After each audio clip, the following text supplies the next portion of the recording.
Dans la série des grandes heures de Montcuq, la visite du maréchal Pétain, ayant accepté de coudre l'étendard des communes jumelées.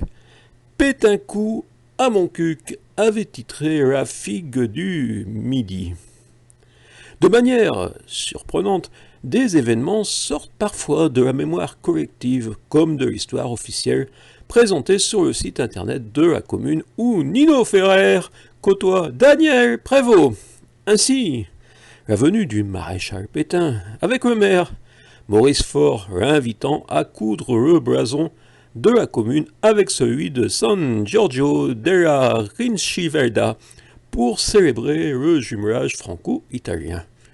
Et le maréchal Pétain, comme tout officiel, ayant connu inauguration plus pénible, de s'installer devant la machine à coudre sortie pour l'occasion, à côté du four à pain, devant la Marianne au drapeau dressé, sous l'ombre de la tour du XXIIIe siècle. Le lendemain, la figue du Midi titrait en une « Pétain-Coup à Montcuq ».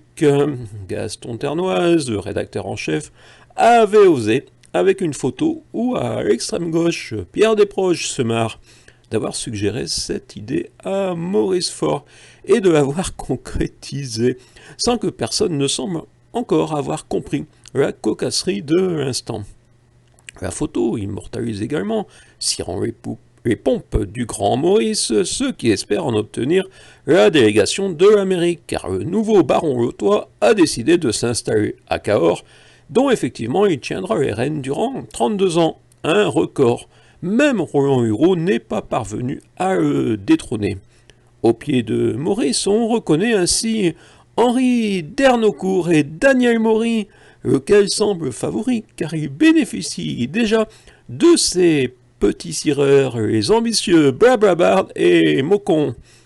Daniel, effectivement, deviendra le petit rapporteur de Maurice, mais c'est une autre histoire. Quant au maréchal, ses bottines sont les plus resplendissantes. Le préfet Prozac, les observant, chiffon et cirage en main, prêt à plonger si un gramme de poussière s'y déposait. Le titre de Gaston Ternoise n'eut pas l'heure de plaire, et la parution de la figue du Midi fut suspendue. 3 ans d'interruption. Il fallut que la femme du patron se rende à Paris pour obtenir le droit de reprendre l'activité. Naturellement, Gaston avait été viré, pour faute grave. Plus tard, Nino Ferrer s'inspirerait de l'anecdote pour bredouiller « Gaston, y a le téléphone qui sonne, et y a personne qui répond. » Épargné. Gaston savait très bien qu'il s'agissait du maréchal et mimait la surdité, en espérant être reconnu P4, sortir du pétrin. Nous n'en avons retrouvé aucun exemplaire de ce numéro historique.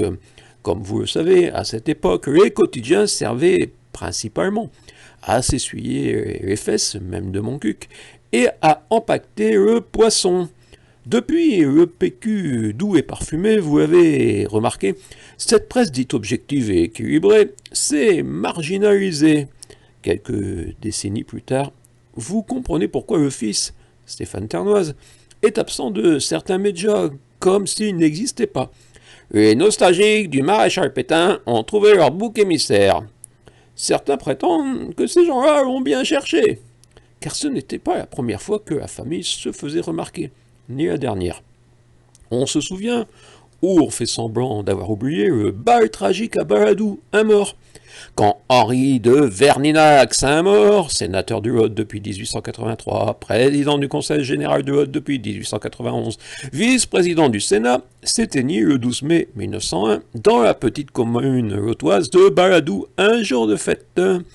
Henri de Verninac Saint-Maur, dont la fille Louise avait épousé Louis Malvy, ministre de l'Intérieur durant la Première Guerre mondiale, condamné à 5 ans de bannissement en 1918, mais qui redeviendrait député du département et en 1945 sera frappé d'indignité nationale, ce qui ne semble pas avoir affecté l'affection de son petit-fils, Martin Malvy, jusque dans ses mémoires.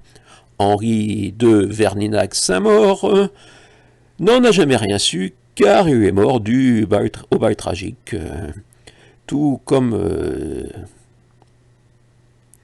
Quant à Ternoise, il se permet de publier des livres avec des aphorismes du genre « Quand la réalité est falsifiée, la vérité devient une fake news ». Mais comme vous le savez, personne ne le sait. Tout comme son bouquin Mon cuc troublant, personne ne l'a reniflé. C'était Pète un coup à mon cuc, une création vidéophonique de Ternoise 2021. Tous les événements qui se passent à Montcuq sont grands. Les cornichons, on en côtoie tous les jours, pas qu'à Montcuq. Hein. Les cornichons, on en côtoie tous les jours, pas qu'à Montcuq. Hein. Dans la série des grandes heures de Montcuq, la visite du maréchal Pétain. Pète un coup à Montcuq avait titré La figue du midi.